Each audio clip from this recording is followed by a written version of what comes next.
This is not the budget lenses for Nikon D5200 video I wanted to make.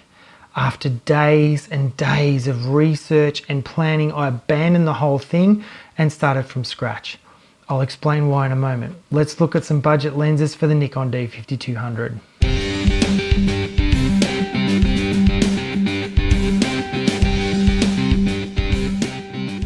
Hi, I'm Barry from Photographer's Freedom. If you're into nature photography and want to improve your skills, you're in the right place. I share DSLR and mirrorless tips for nature photographers. Now, I put myself through a lot of stress planning this video. My original idea was to recommend a whole bunch of lenses for the Nikon D5200, most of which I've never used. I racked my brain thinking of how I could get my hands on those lenses. I couldn't afford to buy them or hire them, and as hard as I tried, I couldn't find anyone local who owned them. This left me with only one option: to scour the internet for reviews and information to try and prove those lenses would be worth your money. I didn't feel that was going to be good enough for you. All of a sudden it dawned on me, why not strip the video right back and only talk about the lenses I have used? This way you're getting honest information and I have visual proof of how these lenses perform. My Nikon D5200 came with an 18-55mm, a 50mm f1.8 and a 55-200mm lens. I'm not going to talk about the 18-55mm or the 55-200mm as they're common kit lenses and you most likely have one or both already. I am going to touch on the 50mm f1.8 though, because it's a great lens. In addition to those, I have used, and please excuse me, I have to read the lens names because they're just so long, a Tamron AF 70-300mm f4 to 5.6 DILD macro, which was a mistake, and I'll explain why in a moment. A Tamron 10-24mm f3.5 to 4.5 Di2 VCHLD, you can see why I had to read them, and the Nikon AF-S 70-300mm f4.5 to 5.6 G EDVR, which I still use and love. Wildlife photography is my thing. I shoot birds mostly, but I'll photograph any wildlife. I have also dabbled in landscape, flower and macro photography. First up, let's talk about the Tamron AF 70-300mm lens, and we'll head over to the computer so I can show you some of the images I've taken with this lens. Alright, now I mentioned earlier that this lens was a mistake. And there's a valuable lesson in this story that will serve you well. At the time, I was after a little more reach than I could get out of the 55-200mm, and I didn't have a very large budget. After some research, I discovered the Tamron 70-300mm. The reviews were good, price was right, so I purchased the lens. At the time, Tamron had two versions of a 70-300mm lens. The SP f4 to 5.6 DIVC USD and the AF f4 to 5.6 DILD macro. The SP version was sharper and had vibration compensation, which allows you to use slower shutter speeds in low light situations and still get sharp photos. I'd been using the lens for around a week before I noticed I'd purchased the wrong one. I wanted the SP version, but I'd purchased the AF version. The lesson here is to always check the information in the lens name before you buy it. I know some lenses have lengthy names full of numbers and letters, and while they can be really confusing, it's important to learn what all those letters and numbers mean to make sure that you're buying the correct lens. The Tamron AF 70-300mm didn't produce very good photos. I struggled to get a sharp image out of it. I did mostly bird photography, didn't do any macro photography with it, dabbled in some landscapes, but I've just chosen a few random photos here for us to look at. This first one is a local beach. This is straight out of the camera, so the horizon's not level. I haven't edited anything here. If I zoom in to 100%, you can see it's really quite soft. It's not a bad photo, taken at 70mm.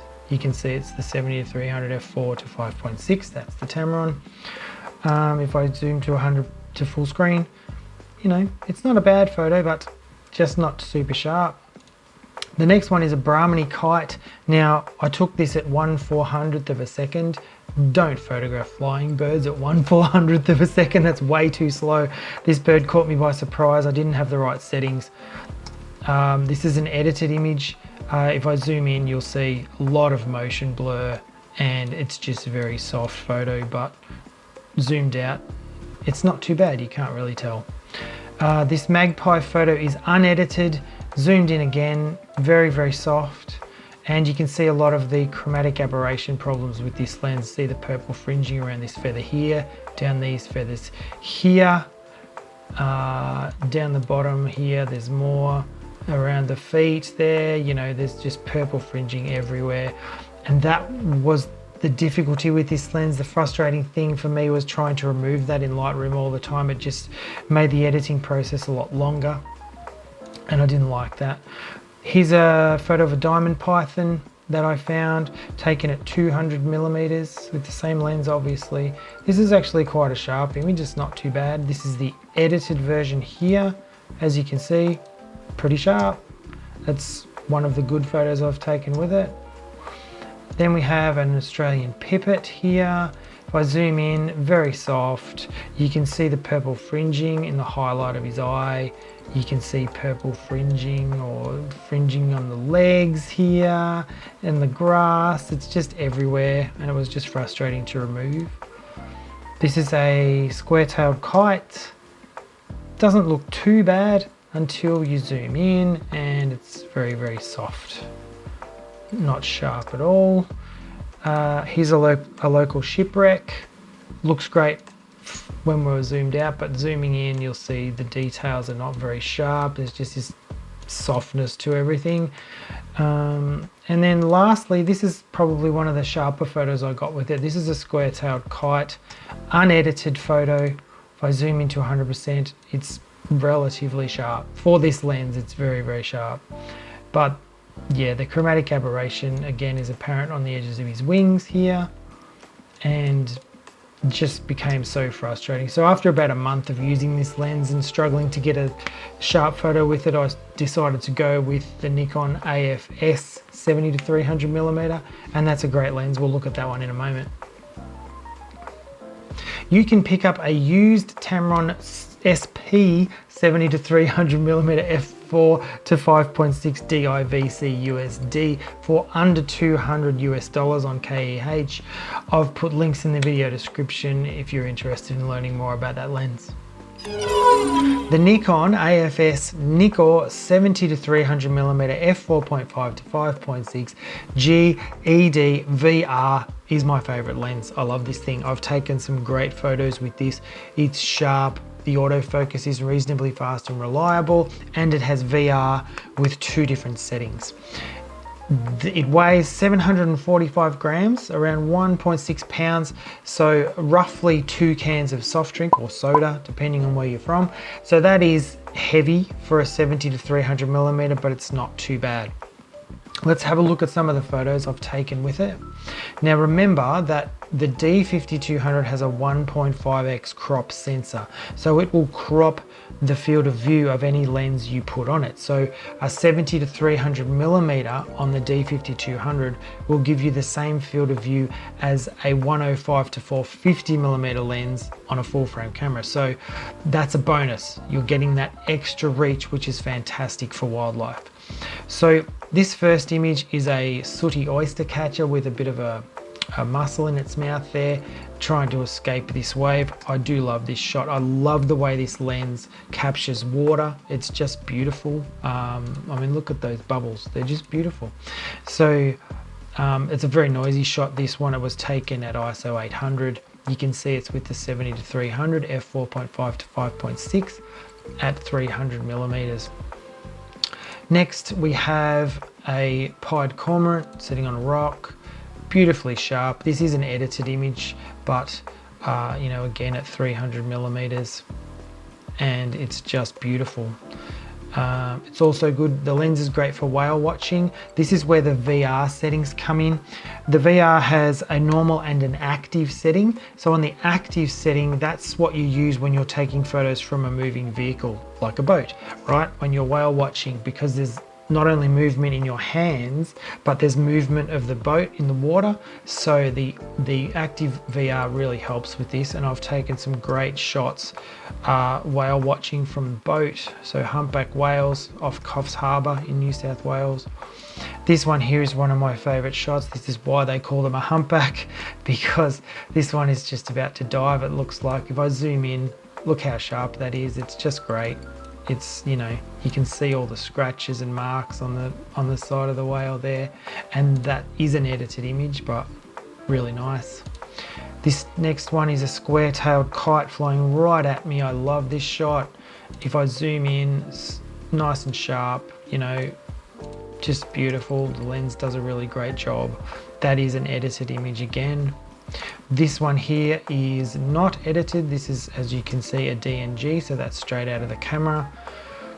300mm again, little pied cormorant.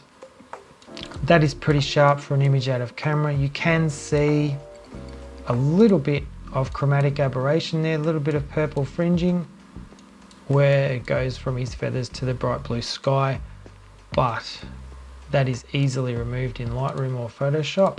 So here again, capturing water, just love the way this lens does it. These are just waves crashing on rocks off a local headland, and you can see, if I zoom in, it's pretty sharp straight out of camera. You can see all the finer sprays of the water, and it's just a really nice shot. Next we have a little water dragon. These things are very common around here. You'll find them on the headlands, sunning themselves on the rocks. So this is straight out of camera again, nice and sharp. You know, it's great. I love this lens. Some boats in the harbour. If I zoom into this one, I'll just make it full screen for you. You can see, look at that. That is pretty sharp out of camera. Look, all the nets and things. You can see all the fibers in the nets and things, and the lines in these posts, and it's, you know, all the way to the edge, still pretty sharp. And then this is my favorite shot that I've taken whale watching. It was just such a calm day, and being in the boat, you're very low to the water. This whale was just diving down, and you can see the spray coming off his tail there. That is an edited photo taken at 135mm, so that whale was pretty close to the boat. And here's a bit of landscape photography done with the 70-300.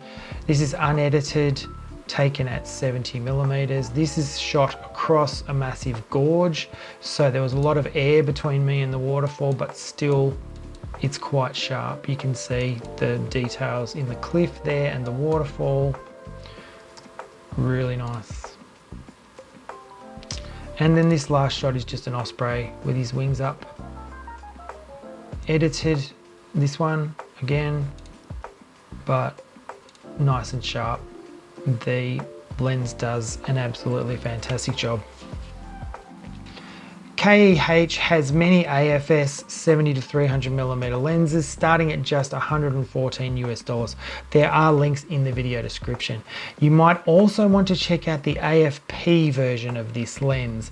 I've been told it is sharper than this one, and it is also lighter, though it is a little bit more expensive. It will work with the D5200 as long as your firmware is up to date. There are links to that lens in the video description also.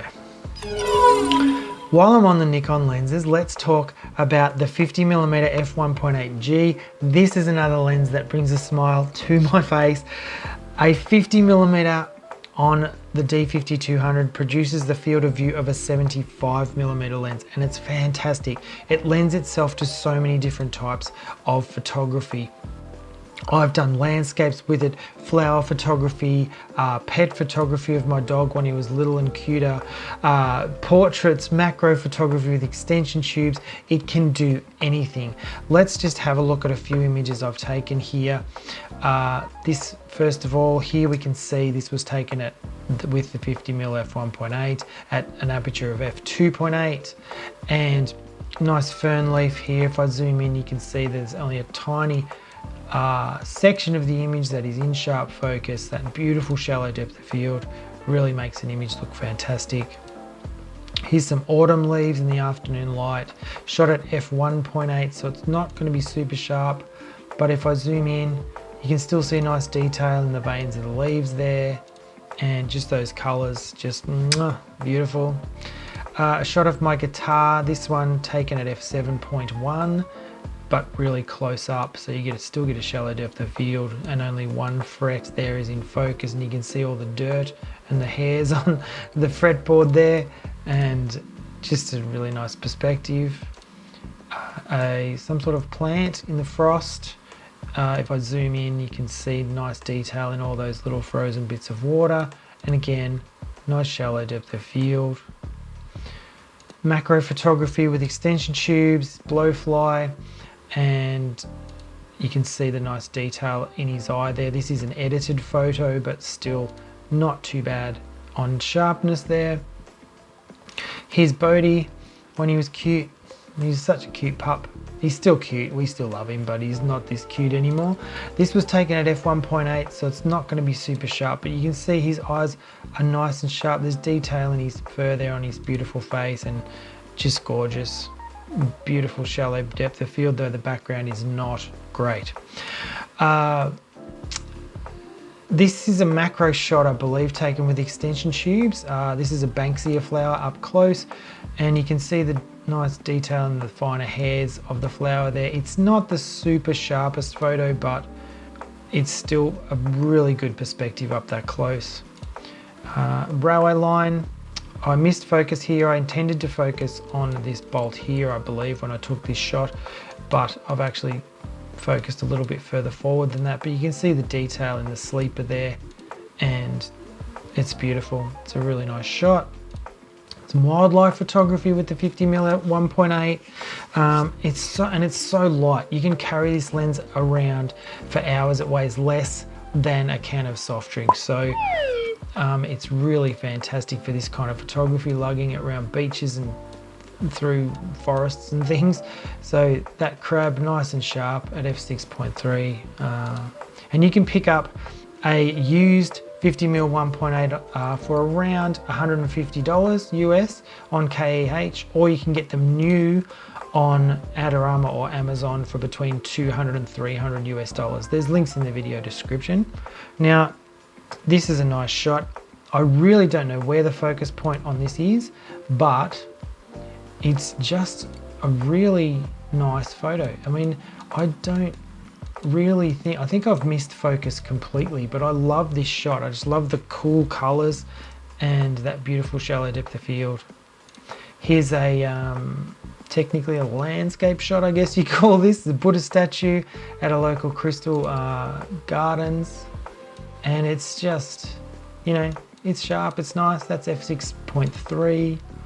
And then of course portrait photography, the 50mm f1.8 is perfect for that. Beautiful shallow depth of field. My eye is still sharp at f1.8. It's a great lens for portrait photography. There is an f1.4 version of this lens. It may be slightly sharper than the f1.8. It is heavier, weighing around 3/4 of a can of drink, and it's also about twice the price of the 1.8, not a can of drink. I've put links in the video description if you want to check that lens out too. The search for a better lens for landscapes led me to purchase the Tamron 10 to 24mm f3.5 to 4.5 DI 2V CHLD lens. I had that for almost 3 years. I shot a lot of landscapes with it, but I also took some close-up photography of mushrooms and things like that. It was an okay lens, not the sharpest by a long shot, but as you can see, it took a reasonably good photo. The reason I got rid of it was twofold. Firstly, I found it hard to focus manually when using live view. When I shoot landscapes, I zoom in on the live view screen and dial in my focus to where I need it. And I found with the Tamron 10 to 24 that the The view on the live view screen was not very sharp when zoomed in, so I had trouble discerning what was in focus. That was very frustrating for me. Secondly, I found that it produced a slight color cast on every image. I found this with the Tamron 70 to 300mm as well. It produces like a subtle blue or magenta color cast. I'm a bit colorblind, so I probably have that shade wrong. It was frustrating to have to remove that in Lightroom every time. I just found that extra step in editing to be frustrating. So that was the other reason that I got rid of it. But as you can see here, not too bad photos. If you don't pixel peep and zoom in too much, you know, it's reasonably sharp, but you know, this is a lens that is made for crop sensor cameras like the D5200. It produces a smaller image circle that fits the smaller sensor size. It has a 77mm thread, so you're not having to buy hideously oversized filters. Here's a shot of a praying mantis on our back patio. That's turned out okay. He's relatively sharp. It's a nice image. Here's a shot of my daughter standing on the beach looking out at the reverse sunset. And you know, that's relatively sharp. That's an edited image. You can see obviously taken with the Tamron 10 to 24, all that other stuff. This lens weighs just over a can of soft drink, so really light. It was a very nice looking lens. I loved the look of it. I liked the buttons and the distance scale window that was helpful when focusing. Would I recommend you buy it? Yes. If you're just starting out with landscape photography and you have a limited budget, this lens is a really good bet. The Nikon 10 to 24mm, which is only marginally sharper, will set you back more than the Tamron, and it's actually a little heavier too. You can get a used Tamron 10 to 24 on KEH for about 187 US dollars, or on Amazon for between 190, excuse me, and a little over 400. So I've put links in the video description to both the Tamron and the Nikon if you want to learn more about them. So, you know, these landscape shots are okay. Like I said, if you don't pixel peep, you know, the colors are nice, you know, it seems sharp if you don't look too hard at it. But, you know, it's a good lens to get started on if you're just getting into landscape photography. This is a super cheap lens and very light. You know, you could do worse. You could really do worse. Links are in the video description if you want to learn more. Those are the lenses I've used with the Nikon D5200 so far. Remember the links in the video description if you want to learn more about any of the lenses. You can also purchase via those links if you want to. Hang around for a minute as I want to plug a video of mine that I think you should watch. If you found this video helpful, you might like my essential nature photography gear video. In that I showcase the must-have gear for landscape, wildlife and macro photography. Go watch that now. Until next time, I'm Barry from Photographer's Freedom. Get out there, take some wicked shots. I'll see you soon. Bye.